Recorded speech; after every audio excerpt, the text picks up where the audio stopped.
I had the privilege of serving as governor of my state, Delaware, for 8 years. During those 8 years, we cut taxes 7 out of 8 years. Cut taxes, 7 out of 8 years. We also balanced our budgets 8 years in a row. We paid down some of our debt. We earned AAA credit ratings for the first time in state history. We still have them. We still have them. We had, for those 8 years, a General Assembly that was majority Republican in the House, majority Democrat in the Senate. And you know what we did is we actually worked together. We worked together. We used sound budgeting practices.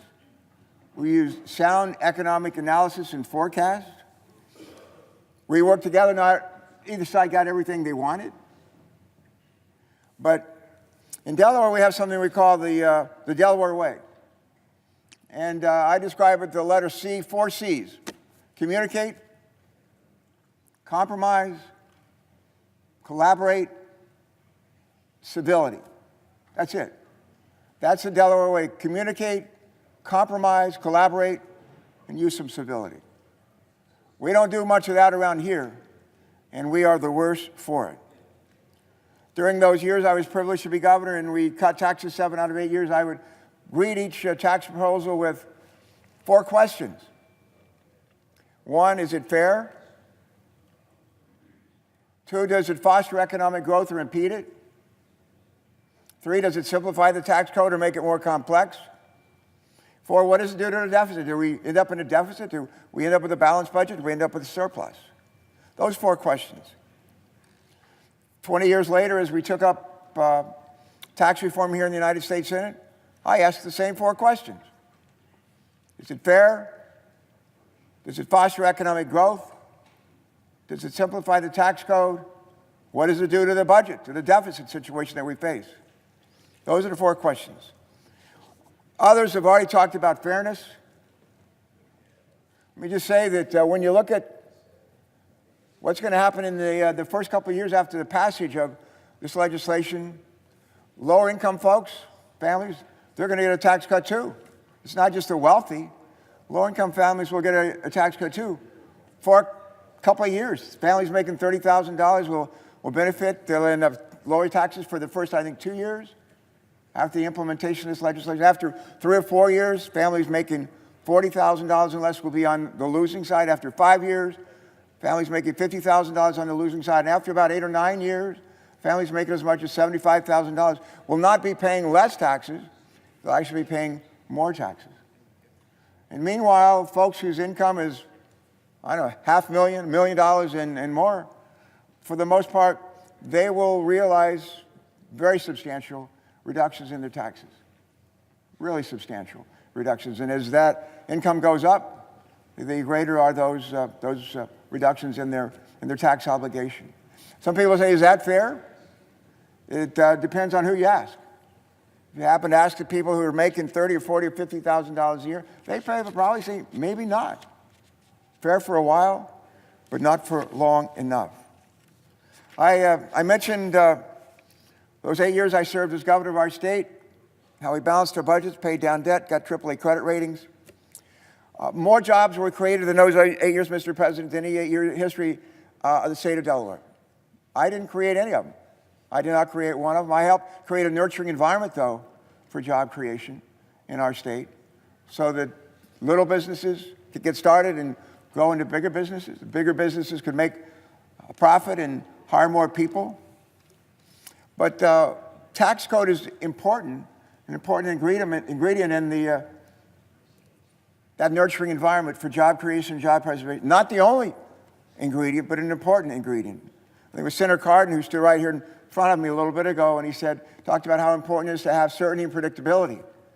That's almost as important as the tax rates, to actually know what we're going to face and not face the uncertainty of rates going up and down and the rules changing in the years to come. But I just want to run through a short list of other ingredients in that nurturing environment that I don't believe we're addressing in these changes to the tax code. One is the common sense regulations. One is common sense regulations. Regulations that protect us, protect our health, our environment, do so in a way that's cost effective. Another is to make sure that we're producing out of our high schools, out of our schools, out of our colleges and universities, our community colleges, people who can read, who can write, who can think, who can use math, who have technology skills, science, engineering, the ability to come out of their schools and go to work in the millions of jobs that are going unfilled these days.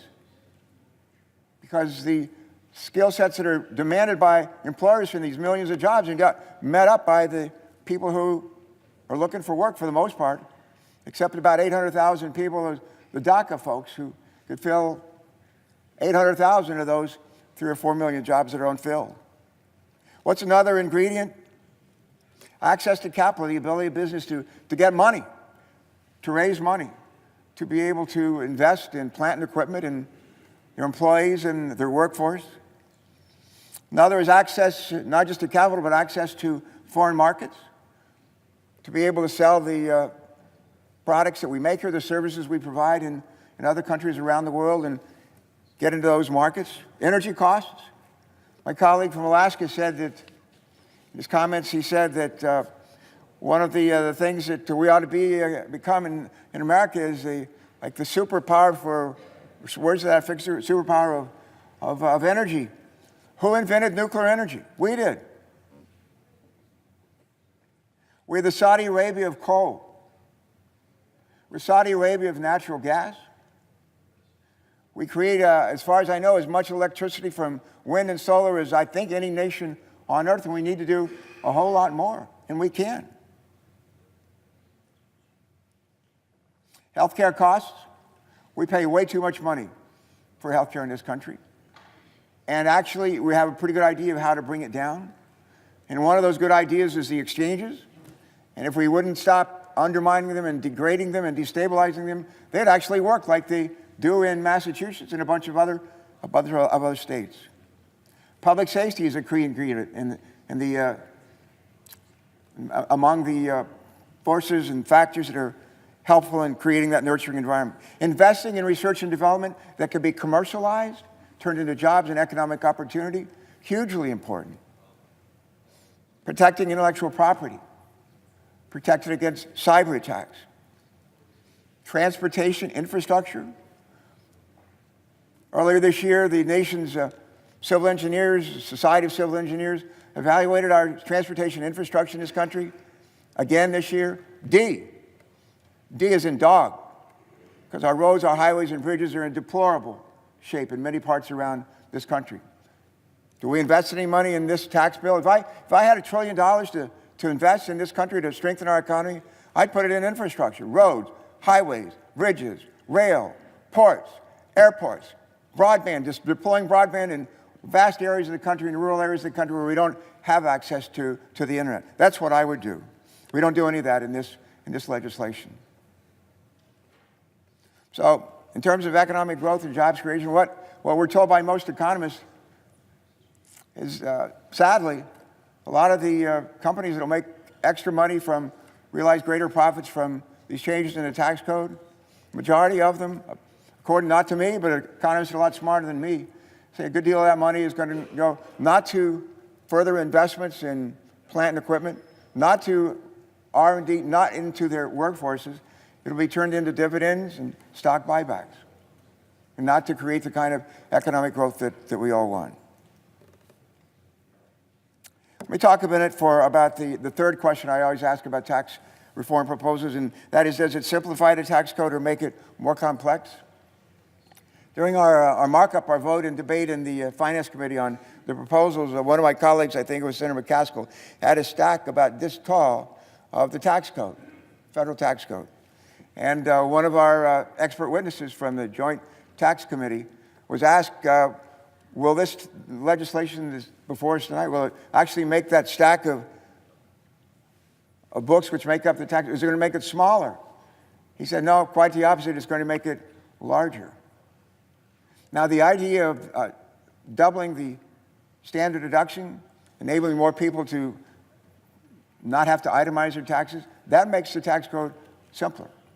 That's a good idea. But overall, when you look at all the other changes in this legislation, that stack, which represents the tax code, is not going to go down. Ultimately, it's going to go up. Not my words, the testimony of the Joint Tax Committee. And lastly, what is going to be the effect of this package of tax changes on, what is going to be the effect on budget deficits? And here's where I think we really missed the boat. When Bill Clinton became president in 1993, we were in a deficit. We were in a recession, and he became president. 8 years later, when he turned the reins over to George W. Bush, in those 8 years, more jobs were created than any 8-year period in the history of in the history of the United States. More. And then on top of that, the last 4 years of that administration, 1998, 99, 2000, 2001, we had balanced budgets, surpluses. And when the reins of leadership were turned over to the next administration, to George W. Bush, I think CBO was forecasting a budget surplus of at least $5 billion, probably more. There was a concern that we were actually growing the surpluses too fast. Well, it didn't take too long for the surpluses to be eliminated. And when that administration came to an end, we are in the worst economic recession since the Great Depression. We call it the Great Recession. We went from 4 years of surpluses to the worst economy since 1930s. And that's what Barack Obama and Joe Biden and a new Congress in 2009 inherited. I know some of my colleagues think that there's not been any kind of economic recovery. Just look at where we were in 2008 and 2009. For the last 8 years, we've had economic growth, job creation in 8 consecutive years. I don't think we've ever seen that kind of that sustained economic growth in the history of our country. And instead of paying down debt after 8 years of economic growth, job creation, we actually last year increased the deficit by $666 billion. $666 billion. And with this legislation, we're going to add another roughly $2 trillion to our debt over the next 10 years. This is a missed opportunity, folks. It didn't have to be this way. There are good ideas in this legislation. The corporate tax rate is too high. Let's bring it down. I'm for that. Standard deduction ought to be double. I think Democrats are for that. The child tax credit ought to be increased, maybe doubled, made refundable to help lower-income families too. I'm for that. Capital gains rate, maintained where it is.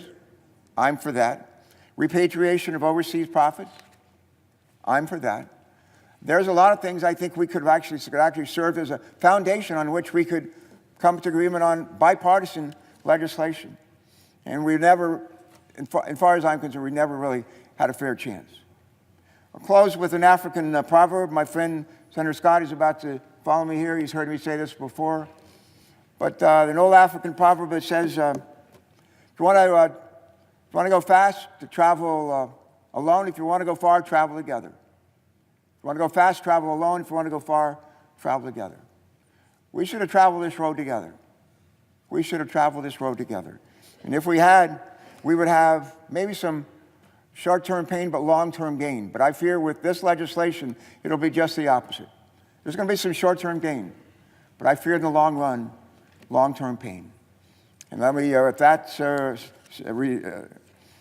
yield the floor, and Mr. President, and pass it on to my friend from South Carolina. Mr. President.